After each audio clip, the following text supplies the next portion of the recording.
El estudio de hoy lo he titulado Ocaso al mediodía.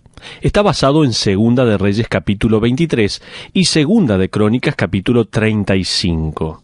Tal vez algunos de ustedes recuerden el vuelo número 800 de TWA de 1996, que explotó en medio del aire solo 17 minutos después de haber despegado del aeropuerto Kennedy. Se desplomó sobre el mar de Long Island y dejó consternado a todo este país. Las preguntas sin respuestas que rodeaban a la caída del avión agitaron todo nuestro sistema nervioso nacional. Uno de los pasajeros del avión era un creyente de 20 años llamado Matthew Alexander. Matthew se dirigía a Francia para un proyecto en las misiones a corto plazo. Especializado en francés en la universidad, estaba planeando usar sus habilidades en ese idioma a través del servicio ministerial que se enfoca en alcanzar con el Evangelio a los adolescentes franceses. La última llamada telefónica que hizo fue a su abuela de 81 años, Helen Alexander, con quien tenía una relación muy cercana. Terminó la conversación como siempre lo hacía con las palabras: «Abuela, ora por mí». No hay dudas que la partida de una vida joven, especialmente de una cuya vida promete tanto para el Evangelio de Jesucristo, siempre es confusa en nuestra perspectiva, es una tragedia. Un autor, quien escribió hace 150 años atrás, se refirió a la muerte de un cristiano comprometido que toma lugar durante sus primeros pasos de gran potencial como el sol descendiendo al mediodía. Él lo mencionó así: «Déjame darte 3 lecciones sobre la oscuridad al mediodía, cuando hay situaciones a veces que no podemos explicarnos». Las 3 lecciones son estas. Primero, los planes de Dios ordenados en el cielo son misteriosos. Segunda lección, toma nota por favor, la vida humana vivida en la tierra pasa muy rápido. En tercer lugar, el cristiano en el centro de los planes de Dios puede experimentar la tragedia. 3 lecciones, de la oscuridad al mediodía, del ocaso al mediodía. Pero ahora vamos a hacer un repaso, habiendo dicho todo esto, de la vida del rey Josías. En nuestras últimas exposiciones, nuestro estudio se ha centrado en la vida de un rey piadoso llamado Josías. Él era un joven con un gran potencial, aun cuando el sol se oscurecería al mediodía de su vida. A través de los relatos en Reyes y Crónicas, observamos cómo Josías ascendió al trono cuando tenía 8 años, mostrando que había algo especial en él al ser completamente diferente a su perverso padre. También vemos cómo mostró una gran convicción por las cosas del Señor cuando tenía 16 años, recordándonos que los adolescentes, si le entregan sus vidas a Dios, pueden hacer grandes cosas para la obra de Dios. También que hemos bajado nuestras visiones por el impacto que los jóvenes puedan tener y que es hora de volver a elevarlas. También vemos, a través de los relatos de Reyes y Crónicas, en la vida de Josías, que comenzó reformando su reino y reconstruyendo el templo cuando tenía 26 años, mientras que la mayoría de los jóvenes se están graduando en las universidades y a través del asombroso descubrimiento en el templo de un libro antiguo, el libro de Deuteronomio, escuchó la lectura de las Escrituras por primera vez en su vida y por consiguiente cambió su vida. Pero continuemos adelante con este repaso. Vamos a ver las buenas nuevas. Josías reforma la nación en este repaso que estamos haciendo. No es de extrañarse que esas reformas drásticas hayan seguido a esas acciones piadosas por el rey Josías. Jeremías registra cuidadosamente algunas de las reformas de Josías en Segunda de Reyes capítulo 23. Vamos a ver Segunda de Reyes capítulo 23, por favor, busca en tu Biblia, y comencemos con los versículos 4 y 5a. Dice así: entonces mandó el rey al sumo sacerdote Hilcías, a los sacerdotes de segunda orden y a los guardianes de la puerta, que sacasen del templo de Jehová todos los utensilios que habían sido hechos para Baal, para Asera y para todo el ejército de los cielos, y los quemó fuera de Jerusalén en el campo del Cedrón, e hizo llevar las cenizas de ellos a Betel, y quitó a los sacerdotes idólatras que habían puesto los reyes de Judá para que quemasen incienso. Ahora, no te olvides que los reyes que instituyeron los ídolos y que nombraron a estos sacerdotes no fueron más que el padre y el abuelo de Josías. Josías le estaba dando las espaldas a décadas de prácticas familiares. En una era donde el pasado parecía ser la gran excusa para el presente, Josías nos alienta y enseña que nuestro pasado no nos incapacita automáticamente para nuestro futuro caminar con Dios.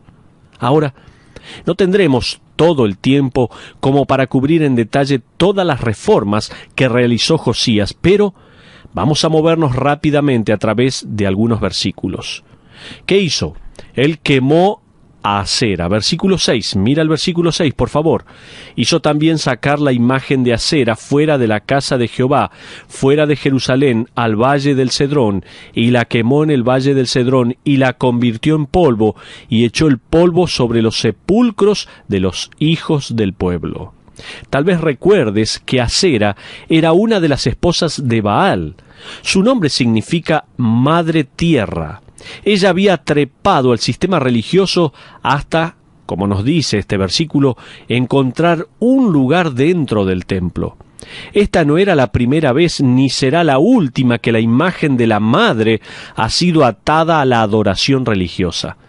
También se nos dice que las cenizas de Asera fueron esparcidas sobre las tumbas comunes para llevar a la imagen al contacto con la muerte y así deshonrar a Asera. Algo más que hizo Josías. Fíjate, derribó los lugares de prostitución. Versículo 7.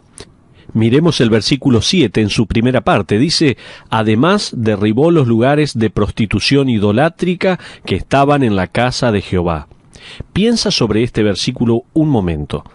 La homosexualidad era parte de la ceremonia religiosa y los lugares en donde se practicaban estaban ubicados dentro del templo.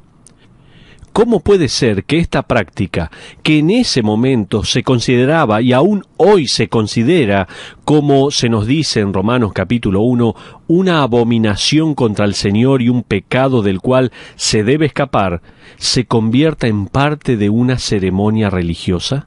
¿Cómo puede ser esto? Bueno, mira a nuestra nación. Lo que una vez se consideraba pecado en nuestra propia sociedad hoy en día, ahora se la considera aceptable. Y aún más lejos, hasta está siendo ordenada. Pero otra cosa hizo él. Profanó el lugar de sacrificio infantil en el versículo 10. Vamos al versículo 10, por favor. Dice: asimismo profanó a Tofet, que está en el valle del hijo de Hinnom, para que ninguno pasase su hijo o su hija por el fuego a Moloc. El lugar donde se sacrificaban a los niños fue finalmente destruido. Mientras que algunos dudaban sobre la crueldad de que un lugar así existiera literalmente, los arqueólogos en nuestra generación han descubierto tinajas de sepulturas que contenían esqueletos infantiles de la región de Tofet. Los primogénitos eran sacrificados a fin de que sus padres comprometiesen el futuro y para agradar a los dioses falsos del paganismo. Tal vez te preguntes, ¿cómo puede ser que alguien sacrifique a su hijo a fin de conocer el futuro? En nuestra sociedad actual, muchos están sacrificando el desarrollo emocional y el carácter de sus hijos de manera que puedan escalar un peldaño más en la escalera. Déjame hacer una pregunta aquí. ¿Quién construyó este lugar para sacrificar a los niños? ¿Fue el padre de Josías, Amón, quien fue un perverso idólatra? ¿Fue el abuelo de Josías, Manasés, quien sirvió por 50 años a los dioses falsos? No. ¿Sabes? Fue Salomón. quien cuando estuvo en el proceso de malgastar su vida construyó esto para sus esposas inconversas. Josías finalmente destruyó este horrible lugar de crueldad. Pero aún más, seguimos adelante. No solo quemó a Asera, no solo derribó los lugares de prostitución, no solo profanó el lugar de sacrificio infantil, sino que también quitó las estatuas para la adoración del zodíaco. Versículo 11. Vamos al versículo 11. Quitó también los caballos que los reyes de Judá habían dedicado al sol a la entrada del templo de Jehová y quemó al fuego los carros del sol. He mencionado antes que el zodíaco asirio era adorado. Seguían a las estrellas y los planes eran hechos de acuerdo a los movimientos del sol, de la luna y de las estrellas. La deidad de los astros era, por supuesto, el sol. Las carrozas y los caballos jugaban un papel importante en la adoración del sol.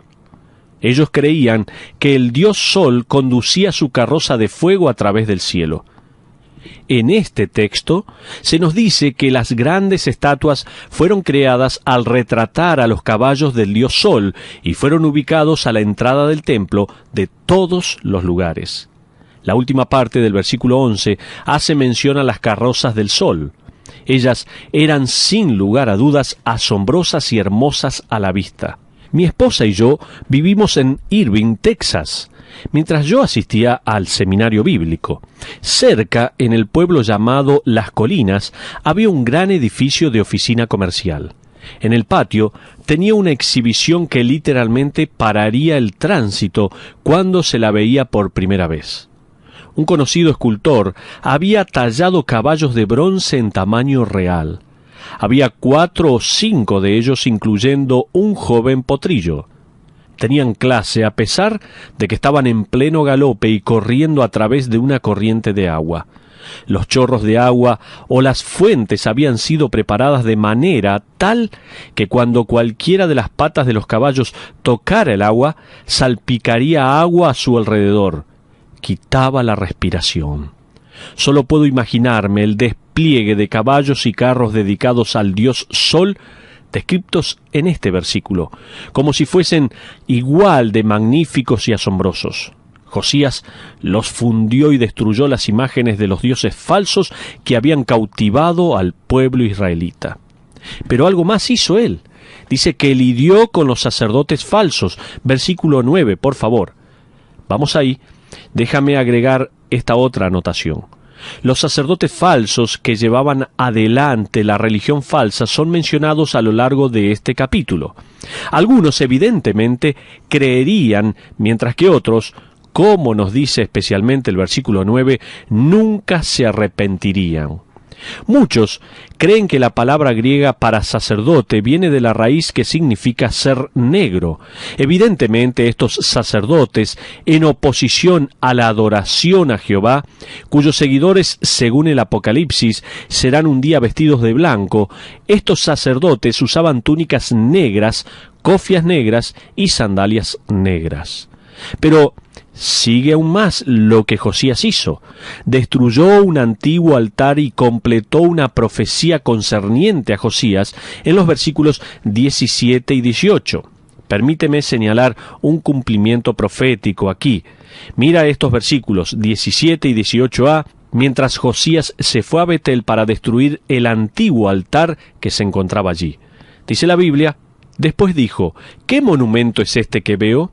Y los de la ciudad le respondieron, este es el sepulcro del varón de Dios que vino de Judá y profetizó estas cosas que tú has hecho sobre el altar de Betel. Y él dijo, dejadlo, ninguno mueva sus huesos. Volvamos a Primera de Reyes ahora, por favor, busca Primera de Reyes en tu Biblia, capítulo 13, y miremos los versículos 1 y 2. He aquí que un varón de Dios por palabra de Jehová vino de Judá a Betel, y estando Jeroboam junto al altar para quemar incienso, aquel clamó contra el altar por palabra de Jehová y dijo, altar, altar, así ha dicho Jehová, He aquí que a la casa de David nacerá un hijo llamado Josías, el cual sacrificará sobre ti a los sacerdotes de los lugares altos, que queman sobre ti incienso, y sobre ti quemarán huesos de hombres. Josías está viniendo. Esto fue 300 años antes del día que hoy estamos estudiando. Ninguna palabra de Dios caerá a tierra vacía. Lo que Dios dice pasará y pasará. Tenlo por seguro. ¿Puedes imaginarte al padre de Josías, al perverso Amón, escogiendo un nombre para su hijo recién nacido? Él debe haber dicho: déjame ver, ¿cómo lo llamaremos? Vamos a llamarlo Josías. Tal vez crezca para deshonrar al Dios de Israel, como lo he hecho yo. Sin embargo, aún en el nombre que Amón eligió, la voluntad de Dios fue hecha completamente. Es como dijo Jesucristo, registrado en Mateo capítulo 16, versículo 18 en su última parte: edificaré mi iglesia y las puertas del Hades no prevalecerán contra ella. Voltaire, el antagonista francés, le declaró la guerra al cristianismo con su lápiz y papel. Él prometió borrar al cristianismo por su propia razón.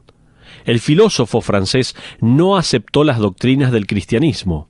Hasta predijo que el cristianismo sería aniquilado y que pasaría a la historia en 100 años después de su propia existencia. Voltaire murió en 1778.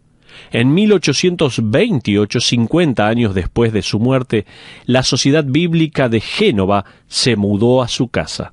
Comenzaron a usar las impresoras que pertenecían a Voltaire para producir miles de Biblias, las cuales fueron distribuidas alrededor del mundo. Isaías capítulo 40, versículo 8 nos dice: el pasto se seca, la flor se marchita, pero la palabra de Dios permanece para siempre. Josías descubrió lo inextinguible, lo inamovible del libro de la ley y lo obedeció. Pero él también hizo algo más. Celebró la Pascua. Lo que ocurre a continuación es la celebración de la Pascua como se veía en esa generación.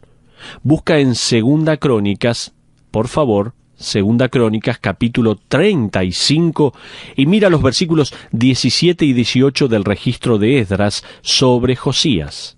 Dice así la Biblia: y los hijos de Israel que estaban allí celebraron la Pascua en aquel tiempo, y la fiesta solemne de los panes sin levadura por 7 días. Nunca fue celebrada una Pascua como esta en Israel desde los días de Samuel el profeta, ni ningún rey de Israel celebró Pascua tal como la celebró el rey Josías, con los sacerdotes y levitas y todo Judá e Israel, los que se hallaron allí juntamente con los moradores de Jerusalén. Es como si Esdras estuviese diciendo: nunca antes han visto algo como esto, fue increíble. Aún si retrocedes a los días de Samuel, esto nunca se había visto. ¿Por qué?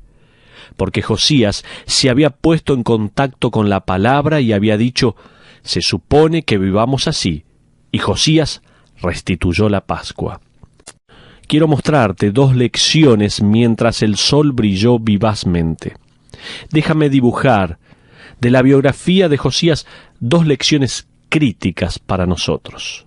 Primero, lo que Dios ha escrito en el pasado nos enseña cómo vivir en el presente. ¿Has tomado nota? Lo que Dios ha escrito en el pasado nos enseña cómo vivir en el presente. Algunos dirían: la Biblia es un libro viejo. Es un libro viejo, pero tiene una fuerza inspiradora. Y según Hebreos capítulo 13, versículo 8, Dios es el mismo ayer, hoy y por los siglos. No te olvides que el libro de Deuteronomio, que fue descubierto mientras reconstruían el templo, cambió la vida de Josías. ¿Cuántos libros tenemos? Tenemos muchos más libros en nuestra Biblia. ¿Cómo nos deberían impactar? ¿Te has preguntado esto? Pero otra lección crítica de esta biografía de Josías es: lo que Dios ha prescrito en el pasado nos enseña cómo adorar en el presente. Decíamos en primer lugar, lo que Dios ha escrito en el pasado nos enseña a cómo vivir en el presente, pero también lo que Dios ha prescrito en el pasado nos enseña cómo adorar en el presente. Nos enseña. Mira el versículo 19 de Segunda de Crónicas, capítulo 35. Segunda de Crónicas 35, 19. Dice la Biblia, esta Pascua fue celebrada en el año 18 del rey Josías. Para Josías, esta era la manera de adoración ordenada por Dios. No había superstición, no había adoración a los ídolos, no había fórmulas mágicas ni ningún conjuro extraño en esta celebración. En cambio, había una adoración a la gracia de Dios al no tomar en cuenta a los israelitas cuando no habían seguido los métodos de Dios para la redención. La Pascua regresó a los días cuando los israelitas eran esclavos en Egipto. Como esclavos, a ellos se les decía, si quieren ser libres y estar a salvo, maten un cordero. Luego, pongan la sangre del cordero en los dinteles de las puertas de sus hogares. Cuando el ángel de la muerte se precipite sobre Egipto, cualquiera que tenga el dintel de su casa pintado será pasado por alto y liberado. La palabra hebrea para Pascua es Pesaj, lo cual para algunos significa saltar por encima. El ángel de la muerte vendría a sus casas y saltaría por encima de ellas cuando viera la sangre. Esa era la prescripción de Dios y Josías celebró en memoria de la gracia de Dios. Hoy celebramos una Pascua diferente, pero en muchas maneras es el cumplimiento de aquel prototipo. Celebramos la sangre del Cordero de Dios, quien llevó el pecado del mundo. Y aquellos que están escuchando esto, que piden la sangre de aquel Cordero para sus corazones, serán pasados por alto cuando estén parados ante Dios para rendir cuentas. Ellos serán libres para disfrutar del cielo por toda la eternidad. Hasta aquí estuvimos viendo las buenas noticias, donde Josías reforma la nación. Ahora vamos a comenzar a ver las noticias tristes. Josías ignora la advertencia. Desearía que este fuese el final de la historia de Josías. Qué gran conclusión hubiese hecho. Sin embargo, como lo hace con frecuencia la palabra de Dios, escoge no esconder sino exhibir la falla de los hombres y de las mujeres. Por esa razón, la palabra nos alienta en lo que hay que hacer, así como nos advierte sobre lo que no debemos hacer. Mira por favor conmigo el versículo 20a de Segunda de Crónicas capítulo 35. Después de todas estas cosas, luego de haber reparado Josías la casa de Jehová, Necao, rey de Egipto, subió para hacer guerra en Carquemis, junto al Éufrates. Ahora quiero que comprendas que esto está pasando en realidad 13 años después de la celebración de la Pascua. 13 años han pasado entre el versículo 19 y el versículo 20. Muchos de ustedes se pueden sentir de la misma manera y preguntar, ¿a dónde se fueron esos 13 años? Bueno, entre los versículos 19 y 20 la cinta está adelantada. Se nos dan los últimos días de la vida de Josías. En esa época Egipto va a la guerra contra el poder emergente, el cual un día será conocido como Babilonia. Continuemos con los versículos 20b y 21. Y salió Josías contra él, y Necao le envió mensajeros diciendo, ¿qué tengo yo contigo, rey de Judá? Yo no vengo contra ti hoy, sino contra la casa que me hace guerra, y Dios me ha dicho que me apresure. Deja de oponerte a Dios, quien está conmigo, no sea que Él te destruya. La advertencia de Necao fue explícita. De hecho, Necao usa 2 veces el nombre de Dios, el nombre Elohim. Mira otra vez cómo dice Necao, Dios me ha dicho que me apresure. El verbo hebreo significa Dios me está presionando, me está urgiendo a que me apresure. Qué escena tan extraña y qué mensajero tan extraño que utilizó Dios para la advertencia. No obstante, la advertencia vino y Josías se negó a escuchar. Desafortunadamente, nunca se nos dice qué fue lo que motivó a Josías para luchar contra Necao. Quizás Josías quería un control más extenso sobre el territorio que ahora se encontraba disponible debido a la victoria de Babilonia sobre Asiria. Josías había sido sometido a Asiria, quizás ahora él podría incrementar su propio reino y su poder. No sabemos con exactitud.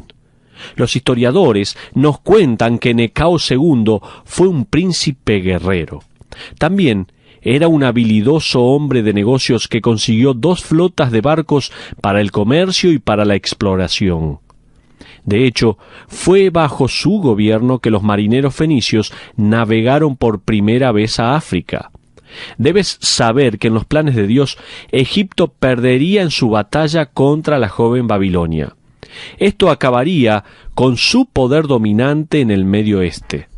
Babilonia emergía como la palabra de Dios lo había profetizado. Babilonia llevaría al reino de Josías en cautiverio. Y uno de los jóvenes judíos cautivos, llamado Daniel, continuaría la historia desde allí. Dios sabía lo que estaba haciendo, como declara el libro de los Hechos de los Apóstoles, capítulo 17, versículo 26. Él determina los tiempos y los límites de cada nación. Él sabía que era hora que Asiria cayera y que Babilonia emergiera y que Judá fuera llevada lejos. Josías se puso en el camino de Dios al no escuchar la advertencia de Dios. Lee desde el versículo 22 al 24. Dice así: Mas Josías no se retiró, sino que se disfrazó para darle batalla, y no atendió a las palabras de Necao, que eran de boca de Dios, y vino a darle batalla en el campo de Meguido. Y los flecheros tiraron contra el rey Josías. Entonces dijo el rey a sus siervos: Quitadme de aquí, porque estoy gravemente herido. Entonces sus siervos lo sacaron de aquel carro y lo pusieron en un segundo carro que tenía, y lo llevaron a Jerusalén, donde murió, y lo sepultaron en los sepulcros de sus padres, y todo Judá y Jerusalén hicieron duelo por Josías. De una manera general, el mensaje y el testimonio de la vida de Josías fue positivo. Puedo imaginarme a Jeremías hablando en su funeral con lágrimas en sus ojos. Mira, el versículo 25 al 27 dice: Y Jeremías se endechó en memoria de Josías. Todos los cantores y cantoras recitan esas lamentaciones sobre Josías hasta hoy, y las tomaron por norma para endechar en Israel, las cuales están escritas en el libro de los lamentos. Los demás hechos de Josías y sus obras piadosas conforme a lo que está escrito en la ley de Jehová, y sus hechos, primeros y postreros, he aquí están escritos en el libro de los reyes de Israel y de Judá. Vamos a ver, ya para ir concluyendo con nuestro mensaje en el día de hoy, 3 advertencias para que los rayos del sol no se tornen en tristeza. Hay lecciones sin límites de tiempo para todos nosotros en la historia de Josías, para cualquier generación, sin importar cuán joven o cuán viejo puedas ser. Los actos finales de Josías presentan 3 advertencias claras para todos nosotros que deseamos caminar en la luz mientras Dios nos da vida. Déjame que te las comparta. La primera advertencia es que el deterioro espiritual que lleva a la desobediencia no ocurre sin una advertencia previa. Otra manera de decir esta advertencia es que el colapso espiritual nunca sucede de la noche a la mañana, y nunca ocurre sin que Dios sea capaz de decirnos: te lo dije, te advertí, cuidado. Nunca desobedeces a Dios sin una amplia advertencia. De hecho, no existe eso de caer en el pecado. Caminas hacia él con tus ojos bien abiertos, corres hacia el pecado, dejas tu tarjeta personal o tu número de teléfono de manera que el pecado sepa dónde ubicarte, dónde buscarte, llamas al pecado para que sepa que estás disponible. El pecado puede comenzar con un pequeño acto. Puede comenzar con una sola cita con una persona inconversa, solo un almuerzo con un hombre casado, solo un cheque rechazado, solo tal vez un sorbo o un trago, solo una revista, solo un recorte aquí y otro allá. Nunca digas una vez que te hayas varado espiritualmente o cuando te encuentras en bancarrota moral, solo sucedió tan rápido, no tuve opción. Oh, no, por favor, no digas esto. Este mismo mensaje es solo otra vez que Dios tiene para mostrarte una luz de advertencia. ¿Puedes verla? La advertencia para Josías fue de los labios de un inconverso. Fue una advertencia que se podría haber entregado a través de los verdaderos profetas de Dios. Jeremías estaba en el llamado, pero aún así, nunca leemos que haya sido consultado.